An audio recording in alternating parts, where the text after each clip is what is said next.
Aurélien a un petit problème. Enfin, disons plutôt un énorme problème. En effet, rien n'est jamais assez gros pour lui. Et ce côté mégalomane se remarque même dans les banalités du quotidien. Quand il prend son petit déjeuner, Il est trop petit ce bol, mais que dalle dedans. quand il regarde un film, Putain, on voit que dalle là. Il est trop petit cet écran. et même quand il va pisser. Qu'est-ce que je vais faire de toi? Tu mesures à peine 25 cm. C'est trop là. Alors quand Aurélien se met à la recherche d'une moto, il s'oriente forcément vers la plus grosse machine de série. Bon, il paraît que c'est chez vous qu'on trouve les plus grosses motos du marché. Eh oui, on a les Bossos, les V8 américains 6 litres 2, 445 chevaux. C'est possible d'en essayer une? Oh, mais ça peut se faire, oui. Tenez, la des clés, il y en a une dehors, justement. Super. Bah, je vais faire une petite balade et je reviens. À tout de suite.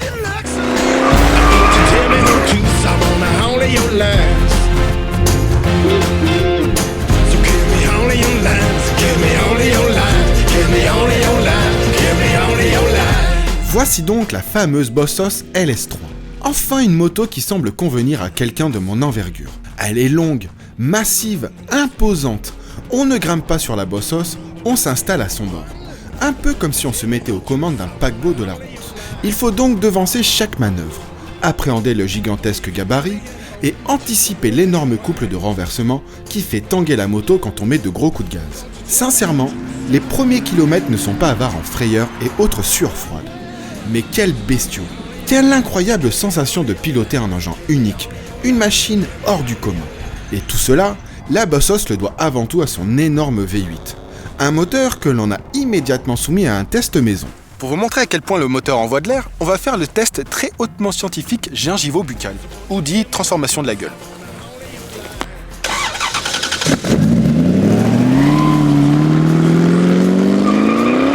Outre le fait de vous offrir un lifting gratos si vous roulez en casque jet, la LS délivre aussi des performances plutôt hallucinantes, avec un 0 à 100 km/h en 3 secondes 6.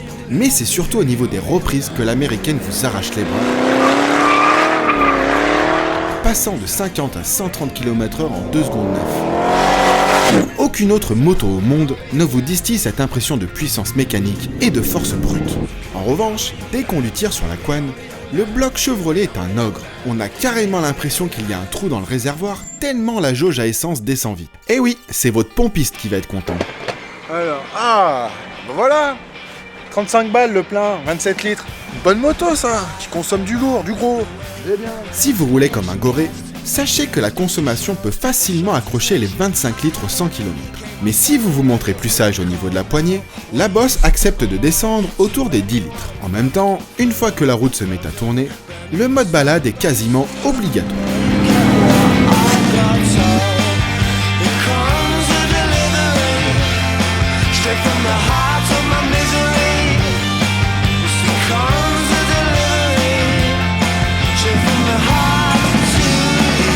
En effet, que cela soit la garde au sol très limitée, le freinage léger, le gabarit général de la bête ou les suspensions au débattement très réduit, tout vous pousse à être raisonnable.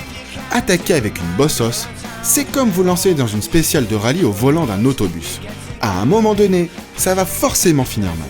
Alors vous optez pour le mode d'emploi préféré de la grosse américaine, celui de cruiser le nez au vent tout en profitant de l'énorme couple de 60 mètres kg qui vous arrache des virages dans une sonorité enivrante. Et puis, il y a un autre plaisir, celui de se poser au soleil et d'observer minutieusement la bête pour bien saisir toute sa démesure. 2,70 m de long pour un empattement de plus de 2 mètres, un réservoir de 32 litres, un énorme disque arrière ventilé de 320 mm avec étrier 4 pistons, un tableau de bord équipé de pas moins de 5 cadrans et d'une fenêtre digitale, un pneu arrière de 230 avec possibilité de caler un 300 mm en option, et du chrome à foison sur les commodos et sur le levier qui sert à enclencher l'overdrive de la boîte automatique. Mais la pièce centrale de cette moto hors norme, c'est évidemment son moteur. Un énorme V8 qui normalement équipe des voitures américaines. Des Corvettes. Bon, pour ceux qui ne savent pas trop à quoi ça ressemble, regardez.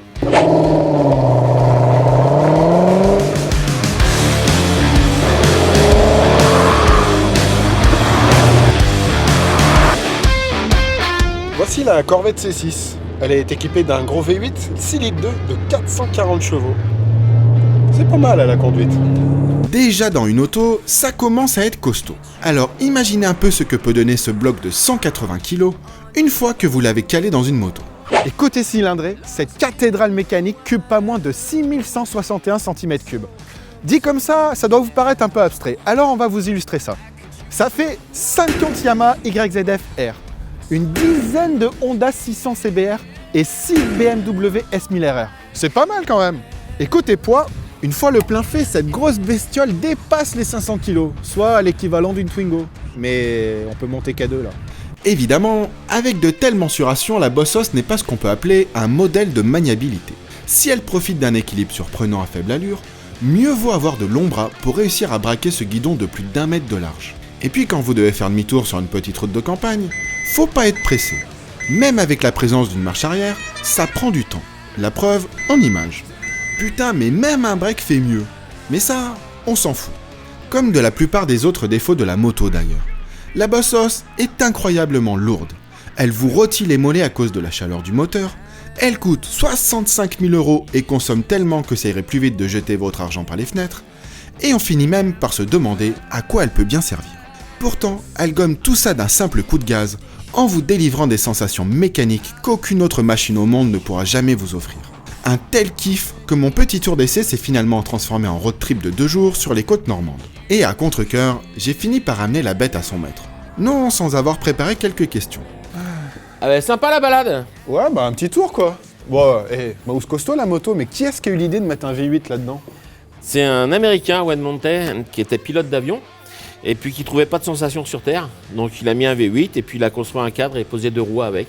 Donc c'est fait aux États-Unis, dans quel C'est endroit? fait aux États-Unis, à Hattiesburg, dans le Tennessee. Et toi en France, quel profil t'as comme client potentiel de Bossos?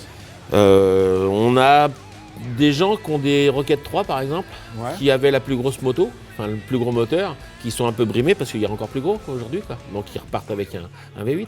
Et c'est le rêve américain, c'est le V8. À la limite, le gars il a un trop petit garage pour mettre la voiture en V8, donc il prend la moto. On est dans un créneau, on est plus côté automobile que côté motard. Mais bon, tous ceux qui viennent, enfin la plupart, on a beaucoup, ils étaient déjà sur des motos avec des gros moteurs. Tu fais combien de motos à peu près sur l'année? Si on fait des occasions et des neuves, on a fait l'année dernière, on a fait 6 motos. Là, je vois qu'il y a plusieurs Bossos, mais il n'y en a aucune qui ressemble à l'autre. Comment est-ce que ça fonctionne un peu ce système d'options? Oui, les Bossos, c'est des motos personnalisées. Donc on a plein d'options. On a des jantes différentes, en plus ou moins larges. Il y a 2 modèles. Après, il y a plein d'optiques différents, des guidons différents, des réservoirs, tout est fait à la demande. Après, on peut créer de A à Z. Bon, moi j'ai bien aimé, mais est-ce que t'as pas encore plus gros que ça? Si, tiens, j'ai ça. Ah ouais. En trike, si tu veux, bah, tu pars avec. Ah ça, fallait pas me le proposer 2 fois. Refaire un essai de ce merveilleux V8 Chevrolet, mais cette fois dans un engin de presque 800 kg, c'était trop beau pour être vrai. Mais à mon avis, je vais pas le revoir pendant 3 jours là encore. Sur la Bossos LS3, on a aimé l'incroyable sensation mécanique, ce sentiment grisant d'avoir la plus grosse moto du monde, torturer le pneu arrière en accélérant comme un sourd, et ce côté absolument irrationnel d'une machine qui défie notre société trop policée. On n'a pas aimé payer l'essence, se faire rôtir les mollets, faire des demi-tours et rendre la moto à son proprio.